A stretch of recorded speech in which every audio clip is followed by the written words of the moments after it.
Espace TV.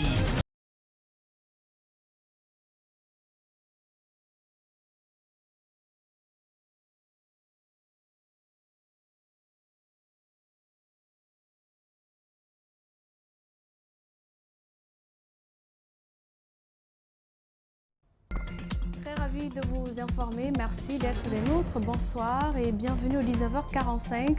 À la ligne de l'actualité, lynchage de Moussa Camara à Dubreka suite à un présumé vol de moto. La victime n'avait rien à voir avec ce vol, a laissé entendre le procureur général Charles Wright. Pour l'heure, 11 personnes seraient interpellées. Un procès forain est en vue. Et puis les embouteillages, si vous les détestez, pour lui, c'est un moment propice à son business. Avec son seau et un pichet à eau, il lave les pare-brises des véhicules pour gagner sa vie. Portrait dans ce journal d'un jeune débrouillard que vous avez forcément rencontré une fois dans la circulation à Conakry.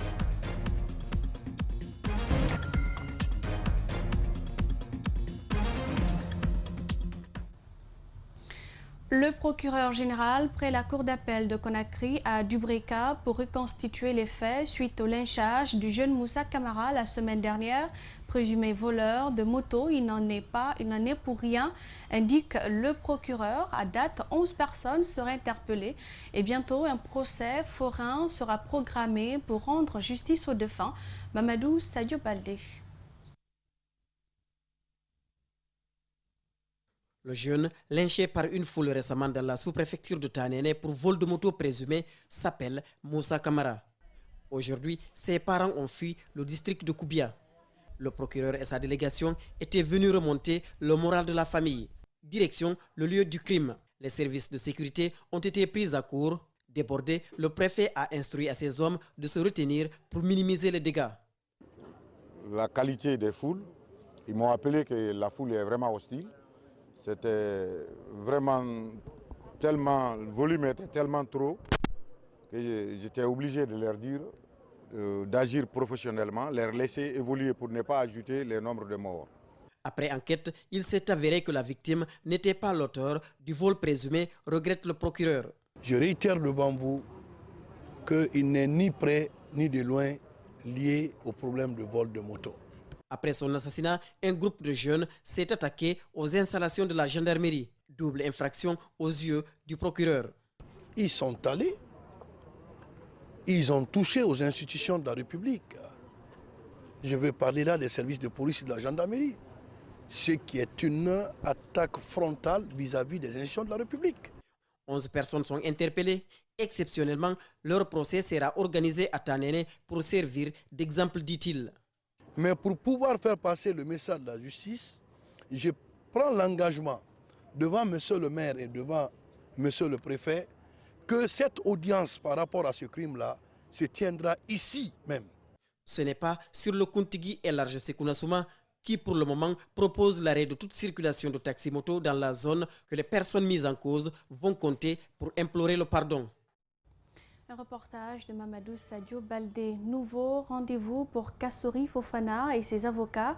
Nouveau réveil devant la CRIEF, la Cour de répression des infractions économiques et financières, a encore une fois rejeté la demande de liberté provisoire exigée par le pool d'avocats. Les conseils de l'ancien Premier ministre comptent relever appel. Je vous invite à suivre Maître Sidiki Berete de la Défense. Ils ont trouvé moyen de contourner la légalité. Parce que nous avons dit, démontrer selon l'article 461 que la flagrance est impossible. Parce qu'il faut que l'individu soit arrêté en flagrant délit. Imaginez, on vous dit de justifier le budget de 2011. Le budget de 2011, est-ce qu'on peut parler de flagrance? L'article 114 aussi du code de procédure pénale a été violé en son alinéa 2. Et la loi 041 sur le blanchiment, sur la corruption et autres, dispose clairement que la procédure en matière de ces infractions est imprescriptible. Ça veut dire que le procureur ne pouvait pas prendre en flagrant délit. Il les a pris en flagrant délit tout simplement pour les envoyer en prison et les maintenir là-bas. Et malheureusement, désolé, on va relever appel, la lutte continue. On s'oppose. La CRIEF est l'instrument de sale boulot, il n'y a pas de base, on les maintient parce qu'ils sont forts au mépris de la dignité humaine. La tension monte entre le barreau de Guinée et la cour d'appel de Conakry. Cela fait suite à un arrêt rendu il y a quelques jours par cette juridiction ordonnant l'inscription du magistrat à la retraite Mohamed Ali Cham au tableau de l'ordre des avocats. Lors d'un point de presse ce mardi, le barreau de Guinée a dénoncé cette attitude de la cour d'appel et demande aux avocats de boycotter les audiences. Mohamed Valek Touré, Ibrahima Sori, Camara. Le barreau de Guinée s'insurge contre l'arrêt de la cour d'appel lui ordonnant l'inscription et la prestation de serment de Mohamed Ali Cham, ancien magistrat. Dans un point de presse rendu public ce mardi, le barreau a dénoncé l'illégalité de cette décision de la cour et regrette le mépris corporatif ayant guidé certains magistrats dans la prise de décision.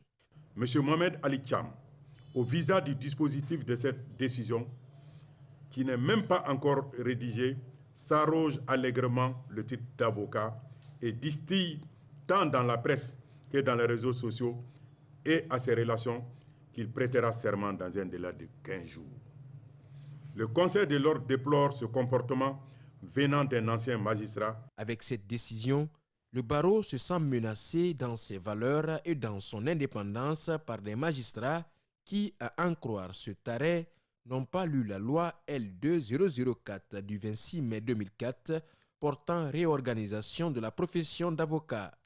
Le Conseil de l'ordre rappelle qu'il ne s'oppose pas à l'inscription des magistrats à condition qu'ils remplissent les critères imposés par la loi 014. Ce qui n'est pas le cas de M. Mohamed Ali Cham, lequel n'est plus magistrat en raison de sa retraite. Eric Cham, qui dit pourtant prêter serment dans 15 jours, ne remplirait pas les conditions pour être avocat, car il a été appelé en 2021 par la junte au pouvoir à faire valoir ses droits à la retraite, ce que le concerné rejette. Je ne peux pas exercer une fonction, une profession à laquelle je n'appartiens pas encore. Il faut que je sois admis à cette profession pour l'exercer. Pour exprimer son opposition à cette décision, le barreau appelle au boycott des audiences de la Cour du mercredi 27 avril au mercredi 24 mai exclusivement. Des travailleurs des départements de l'Agence nationale de promotion rurale et du Conseil agricole et les agents du Bureau de stratégie et développement ont été transférés dans d'autres bureaux. Une décision du ministre de l'Agriculture et de l'Élevage qui n'est pas appréciée par les concernés. Ils dénoncent un environnement invivable. Djena Bangora et Aluba sont allés à leur rencontre. Suivez le reportage. Voici les bureaux que ces travailleurs d'Amproca et BSD occupaient.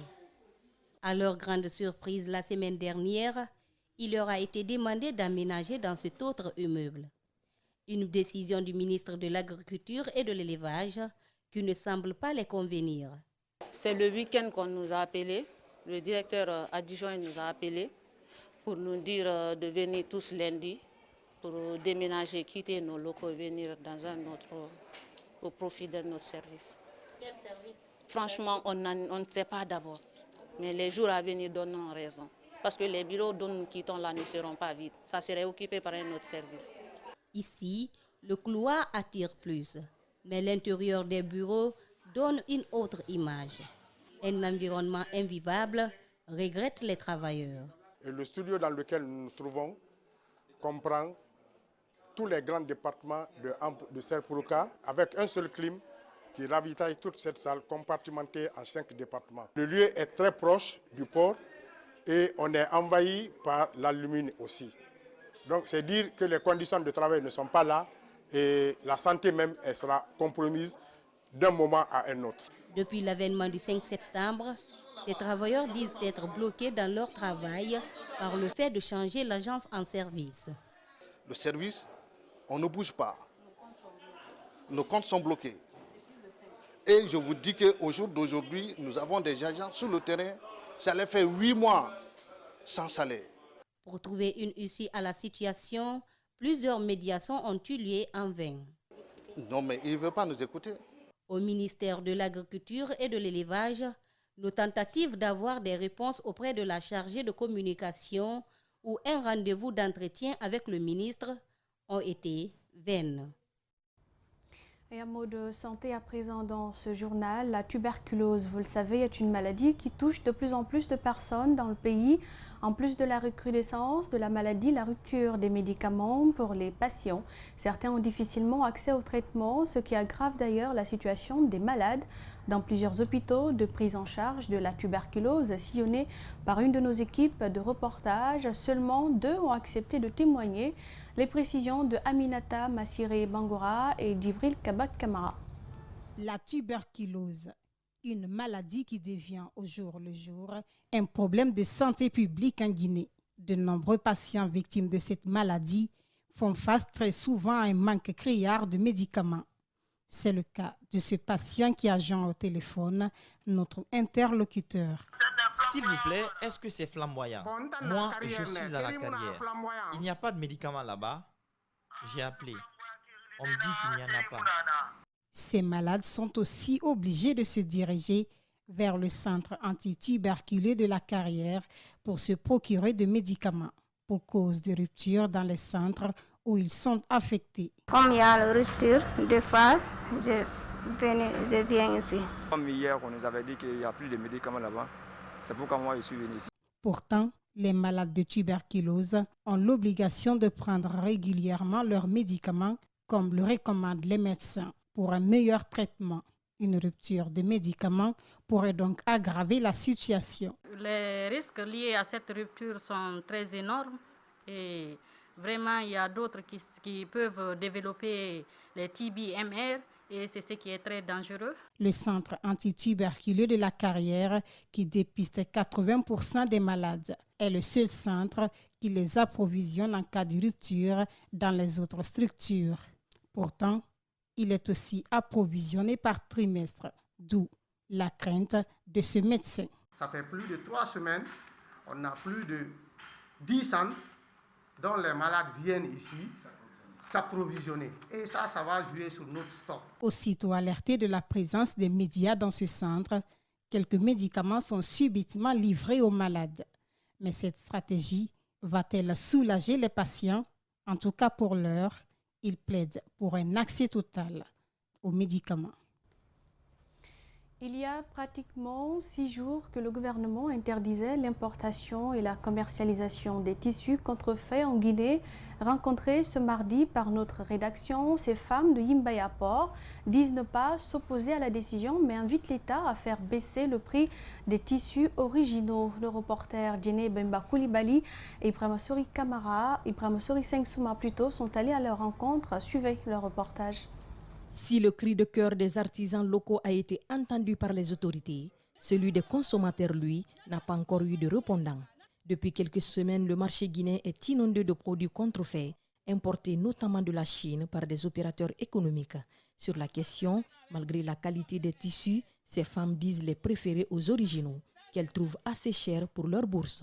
On achète Fariare au marché entre 35 000 et 40 000 francs. On revend du bazin à 700 000 francs. Où allons-nous gagner cet argent pour habiller tous nos enfants? Nous préférons Fariare parce que c'est le moins cher. Nos tissus sont très chers. Moi, j'apprécie bien le textile guinéen parce que c'est très joli. Mais si c'est cher, nous les pauvres ne pourrons pas l'acheter.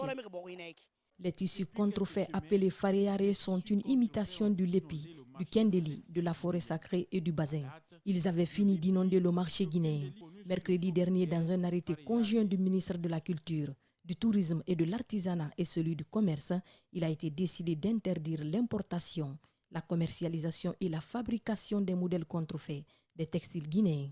Ces mères de famille invitent l'État à revoir cette situation.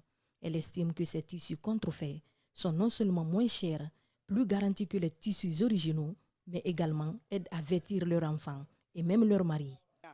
Les tissus Fariare qui sont actuellement dans les marchés sont très bien faits, plus que nos tissus originaux. Et si les autorités veulent interdire cela, ils n'ont qu'à demander aux femmes de diminuer le prix des tissus originaux. Nous disons au président que c'est Fariare que nous allons porter. Nos enfants et nos maris, s'il veut nous aider, il n'a qu'à partager de l'argent aux pauvres pour qu'on puisse acheter de vrais tissus. En dépit de l'interdiction de la commercialisation de la contrefaçon, le constat est que de nouveaux motifs font leur apparition sur le marché, que les femmes vendeuses appellent Wi-Fi et Getzner. Les embouteillages sont une véritable source de revenus pour lui. Il en profite pour essuyer les pare-brises. Cela lui permet de joindre les deux bouts. Ibrahima Sorisila, jeune de la banlieue de Conakry, se fait beaucoup admirer par des usagers et des piétons. Sur le feu de l'action, Djibril Ba et Tiernosa Douba sont allés à sa rencontre. Voici le reportage. Devant des bouchons interminables sur les principales artères de Conakry, Sila s'est fait une bonne économie. Le jeune, à la trentaine, se faufile entre les véhicules pour essuyer les pare-brises, parfois à la grande surprise de ses clients. Pour lui, pas de choix sur les types de véhicules qu'il nettoie pourvu qu'il gagne. Je me suis obligé maintenant de faire ça sur la circulation parce que j'ai vu dans la capitale, il y a beaucoup d'embouteillages. Il y a des années quand même, depuis l'an 2010 que j'ai commencé cela, parce que je n'ai pas d'autre activité à faire. C'est pour cela que je fais cela. Qu'il pleuve ou qu'il vente, il y a bien des raisons qui expliquent la détermination de Sila. Au minimum, je peux avoir, quand je travaille au minimum, je peux avoir 100. Bon, quand je travaille entièrement dans une journée, je peux avoir deux fois 200, deux fois je gagne 150, des fois plus que ça. Juste un temps pour l'exercice de cette activité laisse entendre le jeune homme, alors que beaucoup de jeunes de son âge sont confrontés à des difficultés liées à une réinsertion socio-professionnelle. De la ville jusqu'à Koya, il a le libre choix d'exercer cette profession lui permettant de gagner sa vie. Parce que c'est avec ça, au fait, je gagne ma petite peine. Donc j'ai le temps aussi, j'ai aimé le boulot, jusqu'à ce que je vais gagner un bon boulot. En attendant, rien ne peut freiner l'élan de Sila. Pour lui, abandonner cette activité n'est pas prévu pour demain. Et voilà, cette édition s'achève. Elle a été réalisée par Fatoumata Bintabari. Merci pour l'attention et l'intérêt. Prenez soin de vous. Prochain rendez-vous avec l'actualité à 22h avec Philomène Bangora. Très bonne soirée sur Espace TV.